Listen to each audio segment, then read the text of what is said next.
Hello mga ka-followers, maayong gabi sa inyong tanan no.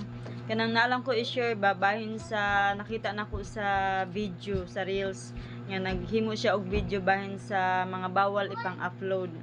Ako baguhan man ko guys, then sa mga baguhan po diha, sa nakita lang ni nako ha, sa nakuha lang ni nako sa Reels kanang dapat aware di ay ta guys nga mao din ang ma-restricta kay bawal di ang mag-post anang kanabitang sa mga star sender nga moingon ta og yakapin ko ganito tapos mga screenshot ipang post nato na or sa video bawal din na guys, dapat din na natong iwasan guys. Nakita lang na nako ha, wala po ko ingon nga na kuan na ako, pero ako man gud kay na restrict ko guys as in na restrict ko, wala ko kabalo asa ko na nagka-violation kay no violation ang nakabutang dito sa ko ang page.